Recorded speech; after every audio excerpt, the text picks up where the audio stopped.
Assalamualaikum warahmatullahi wabarakatuh. Tepangkeun nami abdi Bilal Anas Nasiruddin. Di kelas 10-7. Abdi bade nyaritakeun asal usul dongeng Sunda Sisakala Kalapa Genep di Kabupaten Tasikmalaya. Di kacaturkeun di sisi walungan Cimeda aya hiji imah enggang.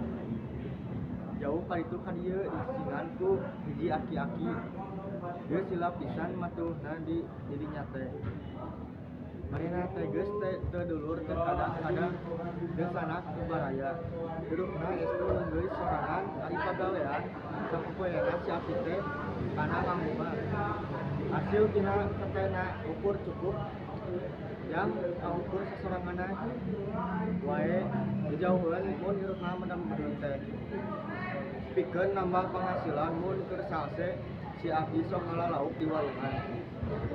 Ngalana teh buat jang badodon. Ditaheunkeun pas sore diturunkeun di tempat anu sakirana loba lalaukan. Isukna diteang terus diangkat. Si abdi sok digaringkeun saware keur dipikeun lamun aya nu nganjang ka imahna.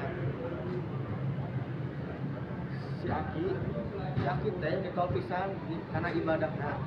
Sanajan keur geuring oge cara fungsi ninggalkeun salat 5 waktu lamun keringna ribu. Dina sakalian kudu kasawar dilebahkeun mana da kudu bari ngarandang heula. Hiji mangsa basa si aki keur geuring ribu. Saentas wudhu teh tekuateun balik deui ka imahna.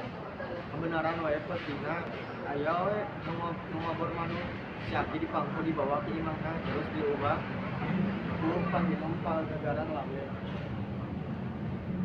Walungan Cimeda dinya mah caina teu patut tarik. Eta teh sae pisan ngajumlah. Manehna bisa ngabose sisi alhamdulillah. Salamet terus diuk dinadakan sepi kacaina orot ari kalapaman. Kebenaran lain kana danganna di hiji. Nusa isukna si aki ditalungan dihanjangkeun di darat katengkan kalapa teh dianteup we ditinggalkeun.